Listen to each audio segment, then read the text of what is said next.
નમસ્કાર ખેડૂત મિત્રો, હું અશ્વિન રામાણી, એમઆર પ્રોડક્ટ ભાવનગર તરફથી. હવે આપણે કહે ને જીરાના વિડિયાની અંદર લગાતાર લાઈન આજના દિવસનું 8મું 7મું 8મું રિઝલ્ટ હશે શૈલેષભાઈ, બરાબર ને? પણ બધે આવા ચમત્કારિક જ રિઝલ્ટ કે ઓલું કે ને સુકાયેલું લીલું થયું એમ.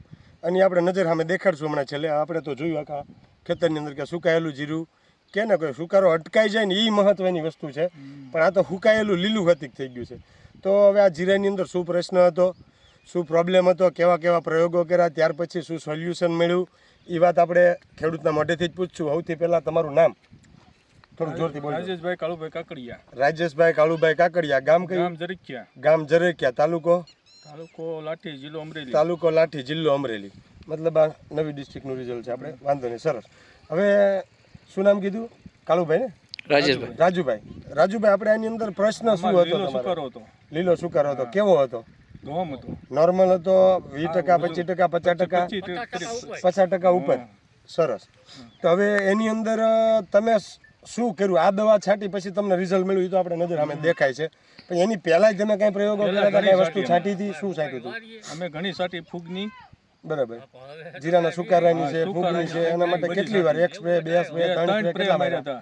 3 સ્પ્રે માર્યા. કેટલા દિવસના અંતરે?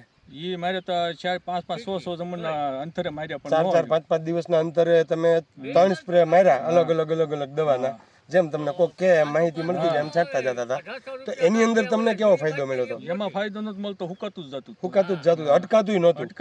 હવે આ દવાની માહિતી તમને પછી ક્યાંથી મળી? આપણે ફંગી સ્ટોપ અને protect virus control, MR product કંપનીનું, આની માહિતી તમને ક્યાંથી મળી? વિડિયાના માધ્યમથી તમને આ દવાની માહિતી મળી.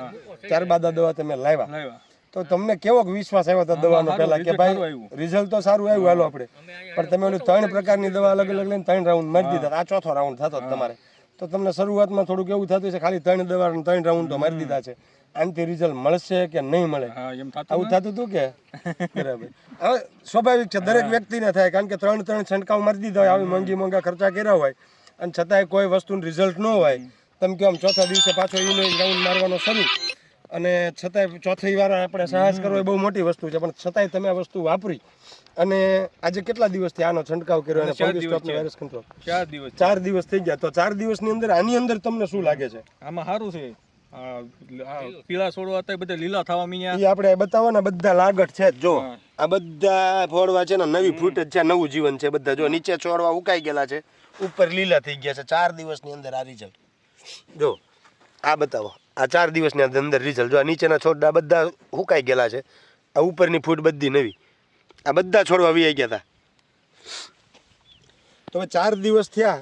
ઓલી દવા તમે 4 દિવસે રાઉન્ડ મારતા હતા, 4 દિવસે, બહુ તો કદાચ 5 દિવસે. તો આમાં હવે તમને શું લાગે છે? હવે પાછો બીજો રાઉન્ડ મારવો પડશે અત્યારે? હા, એક મારી દેવો છે. પણ ક્યારે મારવો પડશે? હવે 7-8 દી કરી. બસ. એટલે કહેવાનો મતલબ શું છે કે આ વસ્તુનું રિઝલ્ટ તમારે 12-15 દિવસ સુધી, વાતાવરણ સારું હોય, જમીન સારી હોય તો 12-15 દિવસ સુધી આનું રિઝલ્ટ રહે છે. પણ છતાં અત્યારે આપણે વાતાવરણ ખરાબ છે એટલે 2 દિવસ વહેલો મારવો પડે, મારી દેવાનો છે. પણ એક રાઉન્ડની અંદર તમે જોવો જે 4 રાઉન્ડમાં તમારે કામ નહોતું થયું, 3 વાર દવા તમે છંટકાવ કરી, જે રિઝલ્ટ તમને ન મળ્યું, અને એક જ રાઉન્ડથી મળી ગયું તમને કે બીજો રાઉન્ડ મારવો પડ્યો? એક જ રાઉન્ડમાં રિઝલ્ટ મળી ગયું ને તમને. હવે આ દવા તમે લાવ્યા હતા ક્યાંથી? સુખપુરથી. કેટલા રૂપિયાની મળી હતી? 600 ની. બરાબર. 2 જ વસ્તુ લીધી હતી કે આ 2 બોટલ લીધી હતી? આ 1 ને 2 આ એવી રીતે 3 બોટલ હતી ને ટોટલ? આ 3 ને આ 2. ઓકે, એવી રીતે કર્યું. મતલબ ખર્ચ કેવો થયો એ પૂછવા હાટું હું તમને કહું છું. વધીને છે ને 80 થી 90 રૂપિયાનો પંપનો ખર્ચો પડે છે. તમે આગળ જે દવાઓ મારી હતી એનો ખર્ચ કેવો પડતો હતો પંપનો? વધી જતો તો આ કેટલો?